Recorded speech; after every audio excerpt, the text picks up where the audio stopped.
Well, welcome everybody to another episode of Your Spiritual Journey.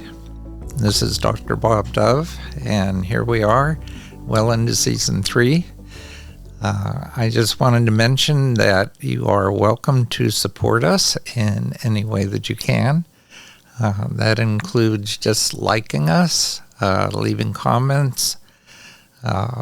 You can subscribe on YouTube. You can even help support us financially through Patreon. So whatever floats your boat, we'd love to have your support. So today, our guest is Tracey Underhill, someone who I just recently met in May at the Northeast Reiki Retreat. I'm going to put a plug in for the Northeast Reiki Retreat. That's an annual retreat for Reiki practitioners and others who are just interested in Reiki. Tracey's been a nurse for almost 29 years, and she's going on to become a clinical nurse specialist. And I won't say what that's in, but a clinical nurse specialist. She's always been dedicated to healing and holistic health and wellness. She continued her learning to become certified in many modalities and becoming a holistic practitioner. Her mission is to help as many people as possible to find health, peace, self-love, and happiness through her coaching, energy work, Reiki, naturopath, and body work. As I mentioned, I met Tracey in May at the Reiki retreat, and I was just so impressed with the work she does and the story about how she got there that I just felt we should share that with you also. So, Tracey, I'm going to turn the mic over to you. You know how we do this. You get to relate your spiritual journey from childhood until the present day, and then I may ask you some questions that the audience might have, or maybe they won't have them, but I'll have them. So, take it away, Tracey. Thank you so much, Bob, and I so appreciate you inviting me here to share my story. I'm going to try really hard as I share my story as well, not to become emotional. That seems to be part of my MO, is to, as I share it and I reflect back on, where I've been and where I am now, it tends to create some emotion. I should have tried to get that out before our call, actually. That's okay. That's one thing that really stuck in my mind is those emotions, you just wear them on your sleeve, and I think that's wonderful. Thank you. I do. As much as I try to hide my emotions, they're always right there. I love to be as vulnerable. And I think ever since I was a kid, I've always been very emotional, feel very deeply. I feel other people very deeply. And I've just learned to accept it over the years that this is how I function. This is who I am. I'm a deep feeler, and over the years and my own journey and experiences really dove into becoming more emotionally intelligent. And so I appreciate the space for that. It was such a beautiful experience, Bob, meeting you back in May at the Reiki retreat. The Reiki retreat for me was something that was last minute. A friend of mine seen the post and asked me if I wanted to go, and it was just another leg in my spiritual healing journey, which was unexpected that I was going to do that much healing on that weekend. I guess my healing journey really started back in 96, when I first gave birth to my son, my oldest boy. I had been, before that, a great childhood. We traveled the world. My father was in the military. We lived over in Europe. We lived 2 provinces here in Canada, and it was great. I was brought up in going to church and things like that. I actually was asked to leave our sorry, I'm a loss for words. When I was a kid, because I had so many questions and I was always so curious about things and how things connected. I was asked to leave the Sunday school class because I questioned things, right? Things didn't make sense. I was put in another class. I just always asked a lot of questions. So back in '96, I had a normal pregnancy with my son. He was my first, and I would have been about 21 years old. I had already been practicing as a nurse, loved nursing. It was truly my calling as a healer. And when my son was born, 4 hours after he was born, his heart and lungs stopped. They performed CPR, they put him on life support, and they airlifted him to the nearest children's hospital here in Atlantic, Canada, at the IWK. And it was a very traumatic experience. He ended up having open heart surgery, and 2 months later, we took him home. And when my son was 3 years old, no, he must have been 2. I took him in to meet the specialist that saved his life, essentially. And I asked if I could see the notes and thank the other nurses for being so prompt and everything. And I knew about spirits, and I knew about energy work, and I knew about, divinity. And it was in that moment where when the doctor looked through the chart and she said, I can't find the nurse that was on that day, and went through other records, and there was no nurse that was on. I talked to the head nurse that was in the nursery that night, and the cover nurse that was coming in to relieve her for a break is who we were looking for. And she says, I can't even remember her name, but you're right, there was a nurse on. And I believe that was my first encounter. That was my first encounter with an angel, somebody who protected my son, and that was my first encounter. To this day, we still have no idea. He's almost 27 years old.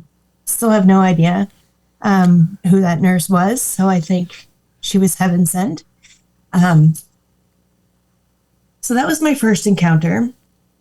And as time went on, Tristan, my oldest, he was 4 years old.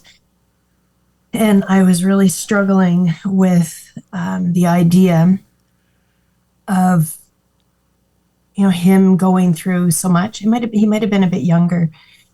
And I went to work that night, and one of the nurses said, what's going on? I said, I don't understand how God is punishing me through my child, and she said to me, our God's not a punishing God, he's a forgiving God, and you are blessed with that baby, with that child, because you were able to handle it, and you're going to be able to advocate for him. And that was another turning point for me.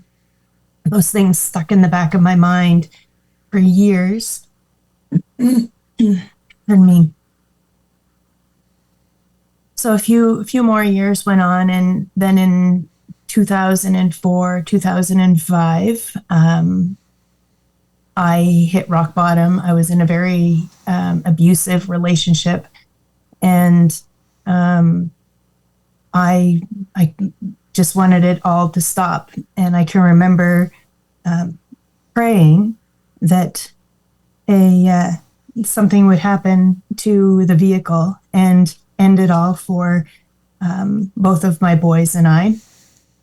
And then I looked back in the mirror and I could see the two angelic looking boys in the back seat. And I can remember having felt like that, just this absolute love for life, and they became my purpose.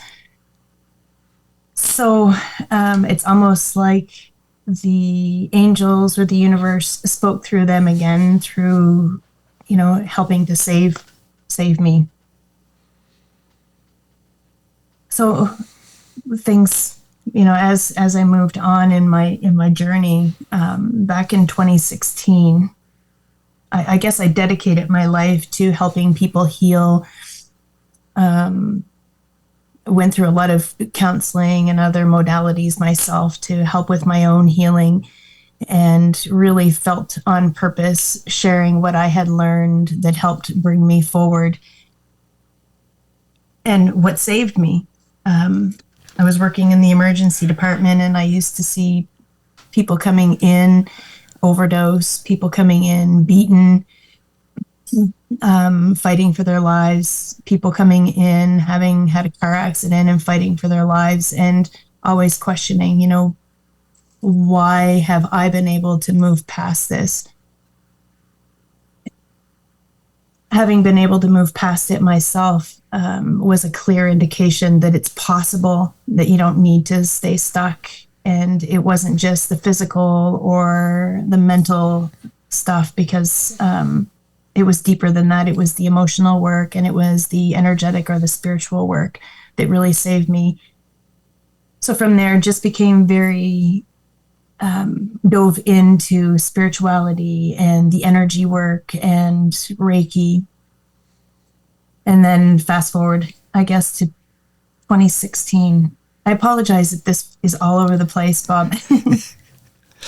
Then fast forward to 2016, I was involved in a car accident, and this was another life-changing event for me and bringing me to where I am now. I worked hard as a nurse and starting my business in mindset and helping people find peace and happiness in their life, because I had found it myself, doing some energy work, working as a clinical nurse specialist, and everything. I was, quite a high achiever. I was an athlete, competing nationally. And in 2016, when the car accident, I suffered a head injury, and everything in my world stopped. And in 2017, my boys moved out. In 2017, I tried to go back to work, but I was not capable cognitively.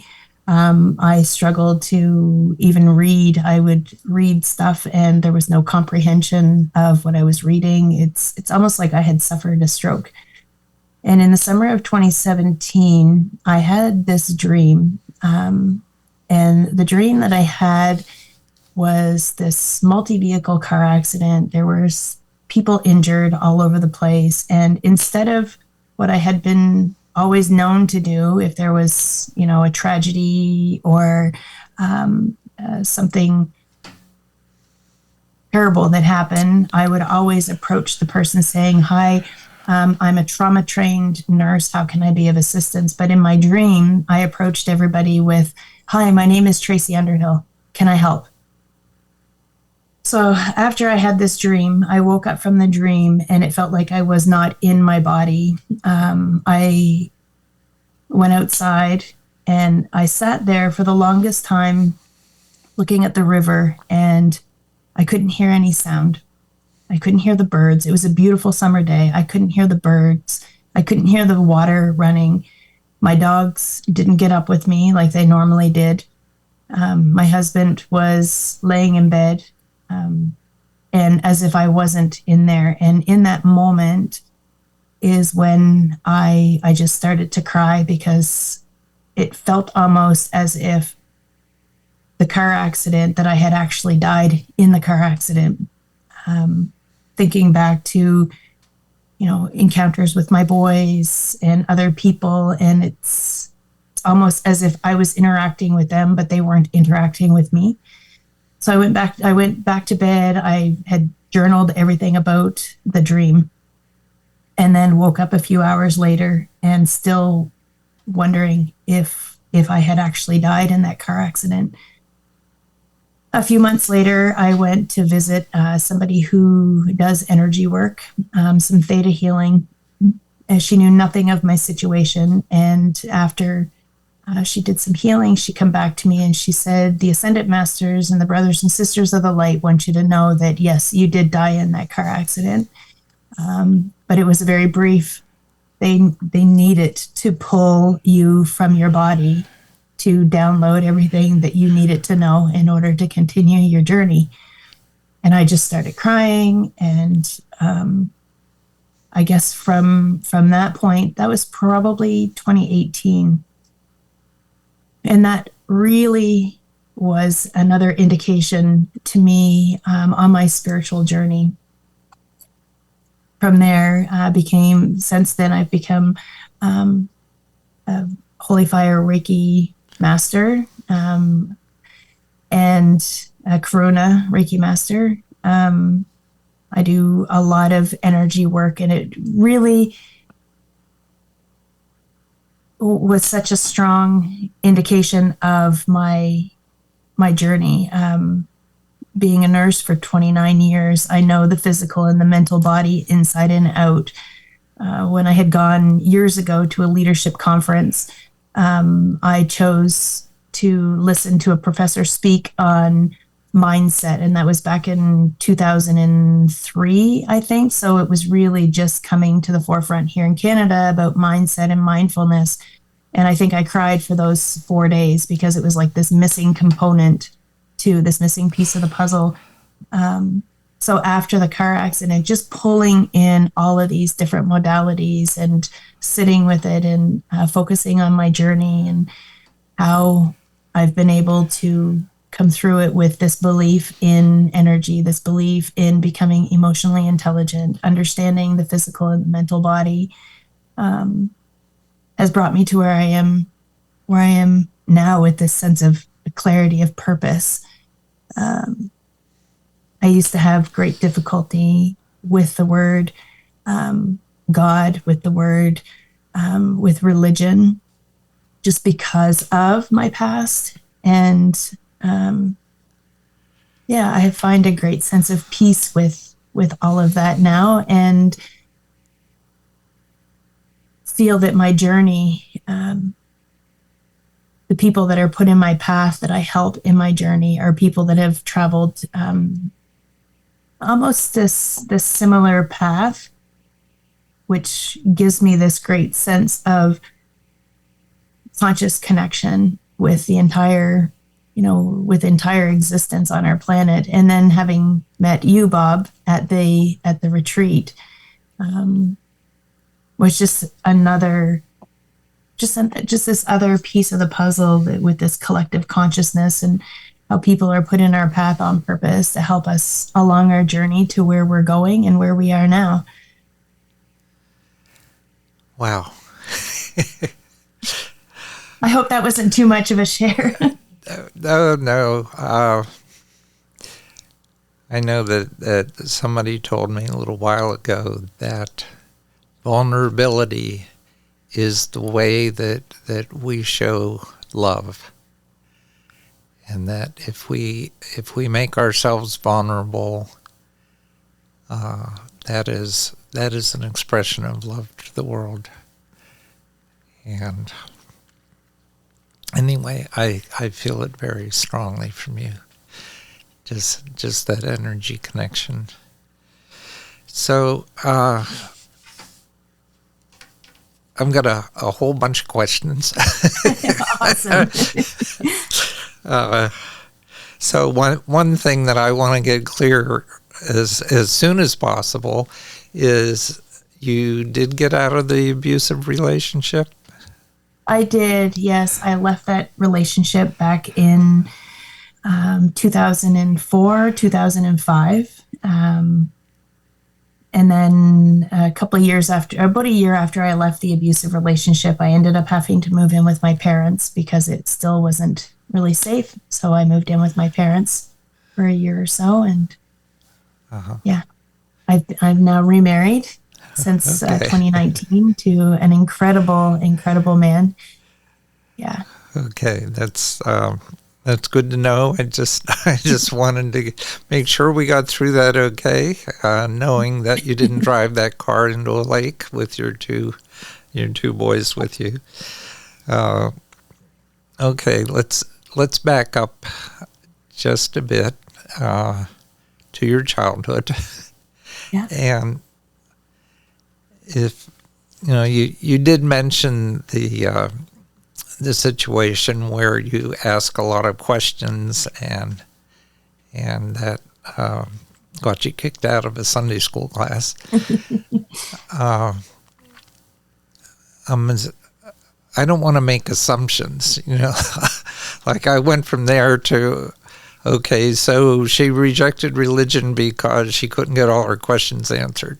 So I don't want to make that assumption. So can you speak a little bit more about that, your journey with religion and without religion, and where you are with that now?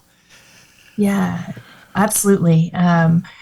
So when I was a kid, um, a lot of the stuff that I was being taught in Sunday school is that if you do this, then you're going to be punished by God. If you do that, then God is going to look down at you poorly.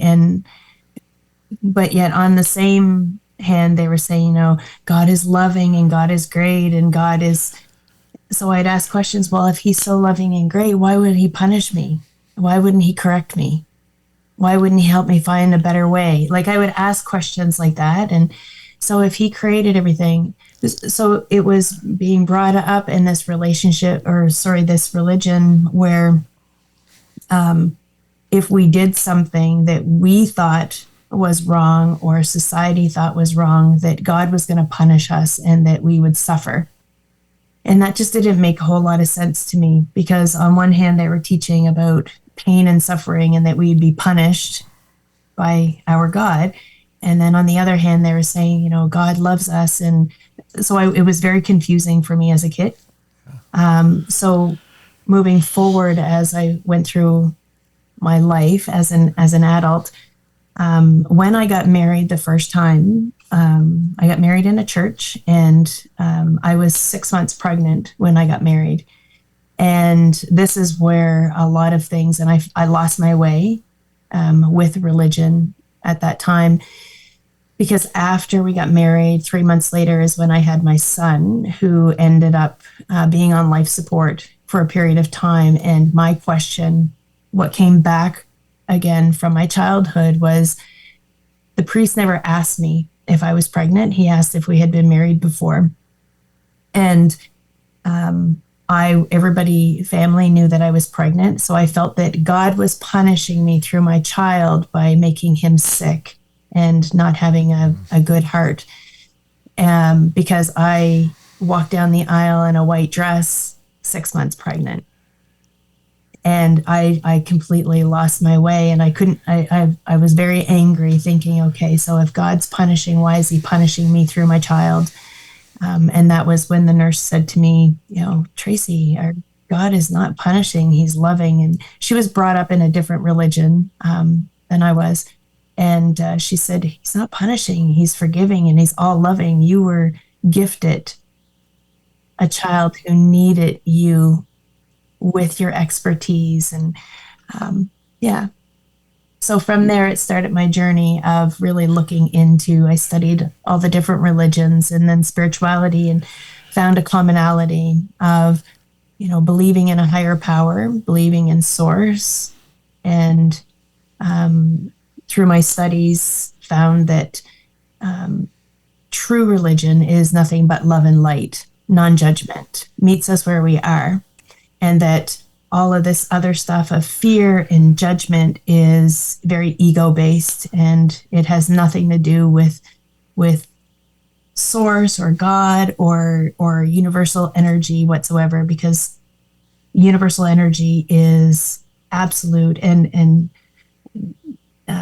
God and is absolute love and light, and there's no shadows when the light's on. And that's been my journey with that. Okay. It's, I guess, a sense that I get from you that your light shines through, and it really shows. Okay, you mentioned that you were an athlete and that the car accident in 2016 kind of stopped all that, and that you competed on a national level, and but you didn't mention athlete. What kind of an athlete? What do you do?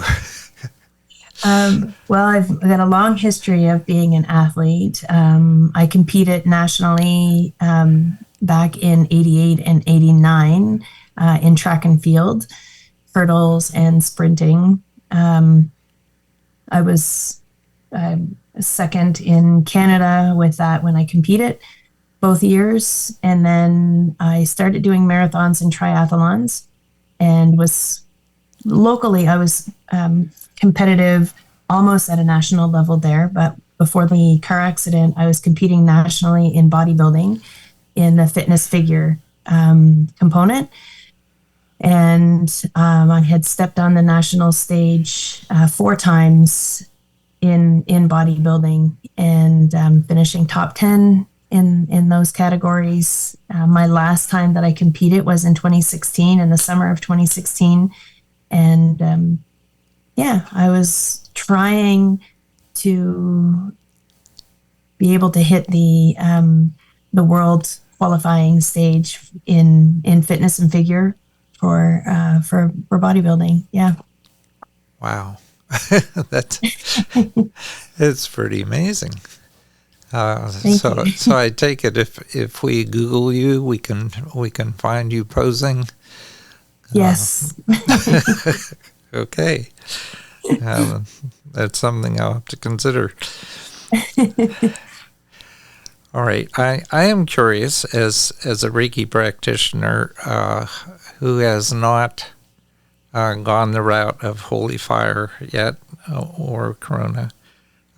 Could you explain the difference and the levels and why you bothered to go that far and what it's meant? Yeah, absolutely. So originally, before the car accident, I had Reiki level 1 and 2.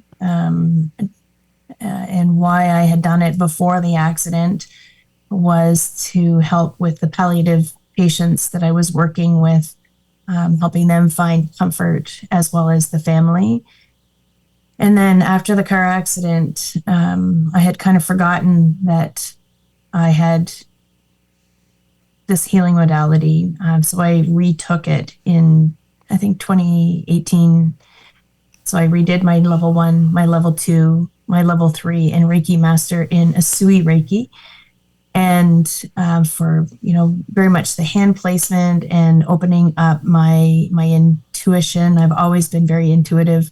And what this did is it just helped with my intuition. It helped with helping people heal so that I could continue to be on purpose. And it also helped with my own healing, with healing through the head injury after the car accident.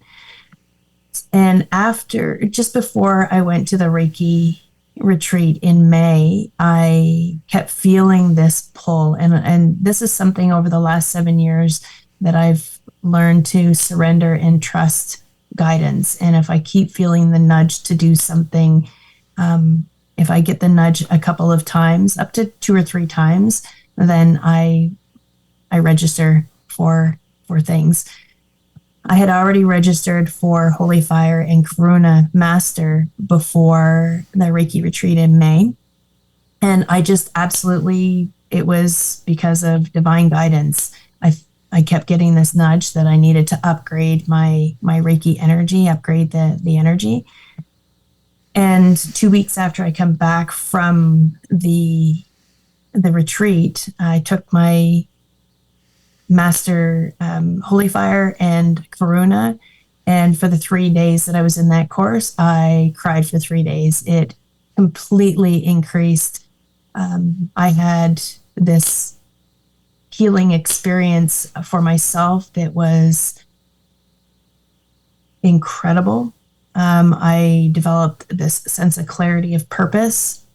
And then when I started to use the Karuna and the Holy Fire Reiki with my clients, and also infusing it or using it as part of my meditation as well, um, people were getting higher levels of healing. It was fascinating of what was happening, and even for myself now, that increase in energy that I feel, that clients feel, and yeah, so it was why I chose to do it. Was I kept getting the nudge that I needed to upgrade my energy, and then so I registered. Wasn't sure how I was going to pay for it, but I always trust and surrender that if I'm meant to do it, then the universe will help me find a way, and it did. After I registered for the course, I had 3 people sign up for one-on-one coaching with me, and it more than paid for it. So it's like, okay, thank you. Yeah, and it's the difference for me has been the amount of energy that I feel, and the amount of healing that I feel, and that everybody else receives. Yeah. And it's, yeah, I hope that answers your question. It does. It does. So are you still working as a nurse as well as running a business, or has the business put nursing in the background for you now? Well, that's kind of, I would love to still be working as a nurse. Because of my cognitive limitations, they were not able to find a position for me to go back to nursing. And in 2022, it was official that I lost my nursing license, which was a huge grieving that I had to go through as well. I had enough nursing hours to get me to 2021. And then in 2022, I lost my nursing license. I needed 500 hours. So I am not working as a registered nurse. I haven't been since the accident because of the cognitive limitations. And in order for me to go back to school, in order for me to go back to get my nursing license, I need to go back to school, believe it or not. I have 3 degrees in nursing and science, and they want me to go back to school.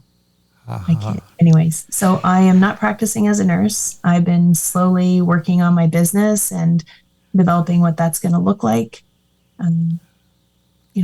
I've been in the process the last probably 5 years of reinventing myself, trying to find my purpose and what that looks like. Yeah. Well, if you're following where the universe is leading you, it sounds like, one door was being closed intentionally and another opened. Yeah, I truly believe that, Bob. So this whole message that you got from the Ascended Masters, that yes, you did die in the car accident because this download needed to happen. Mm-hmm. How did you experience that? How did you take that in? How did you receive it? And what changed afterwards for you? So I have no memory of the car accident itself. I have no memory a couple of months after the car accident. One thing that I noticed after the car accident and after this, and I'm trying to figure out how to answer this. I always felt that I was intuitive throughout my nursing career. I could pick up on things. I always felt I was intuitive, but I just didn't trust it. And then after the car accident, not being able to read and being able to access my cognitive brain and, my educated brain and my logical brain, I really had to, it's almost like I was forced to really fine tune my trusting my intuition, how I felt and what I was hearing what I would hear, almost these whispers in my ears. Things that I would see without questioning because my questioning brain wasn't there. And when I went to this theta healer, and when she shared with me, yes, you did die and you had to die so that they could do this download, it's almost like everything made sense to me that, okay, there was no way it was always on my bucket list to really fine tune my energy work, fine tune my Reiki, fine tune my intuition, that fourth pillar of holistic health and wellness, of energy work and spirituality. But I would never find the time for it because my science brain was telling me that this is just a bunch of hoo-hoo, but I knew that it wasn't. Yeah. And I think that, and what I believe after that experience is that I needed to have that logical science brain needed to take a break for a couple of years while I fine-tuned my that energy side of things and that spirituality. And that's what I've been working on since the car accident, has been that, becoming a lot more emotionally intelligent, understanding emotions and that pillar of our holistic existence. And then it's like I went to university with the universe for the last 5 years and learning how to be intuitive, learning to trust spirit, learning to trust divine guidance, learning to trust, just learning to trust my intuition. Yeah. Yeah, it's a beautiful thing. It's sorry, go ahead. Well, the Heart Math Institute, tells us that we've got 40,000 neurons down here. Yeah. You don't need just the ones up here. You need to tap into the ones down here. And if you can connect the two, then you're really chugging along and you're doing well. So it just sounds like you're getting down to those neurons down here, and that's just a beautiful thing. Great place to come from. Well, I don't want to, I guess, go much further. You have shared so much with us in such a vulnerable and feeling way, and I really appreciate that.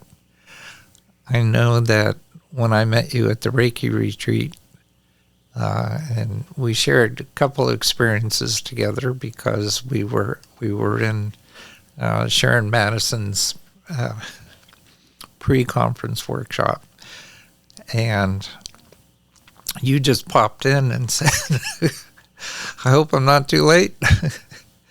And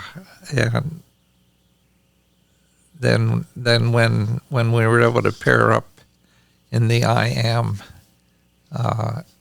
experience, that really cemented for me that you were someone I wanted to get to know better. So here we are. But at the end of each of my discussions and interviews, I ask the person if there are any words of wisdom or just words that you would like to leave our audience with. So I want to give you that opportunity now. Okay, thank you. I've thought about that for a little bit, and I think what my belief is, and through all the adversities that I've been through, that affected me physically, mentally, emotionally, as well as spiritually.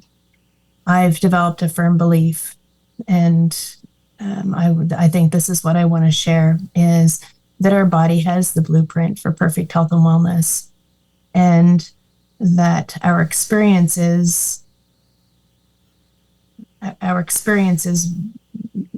it's not to dictate if they're, negative experiences, that it needs to dictate who we are and who we become. We have a choice. And throughout my adversities, I was always presented with a choice that I could choose to succumb to the negativity, to the judgment, or I could choose to find and walk the path of love and light and non-judgment.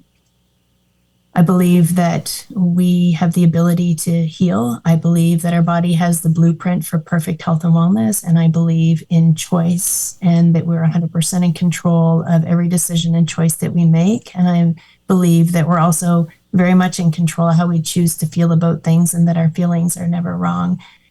They're just an emotional guidance for us to let us know where we are in the world, and that it is our birthright to have happiness. It is our birthright to experience love and light. And I guess if I leave you guys with anything, would be that sums up my life experience in a nutshell.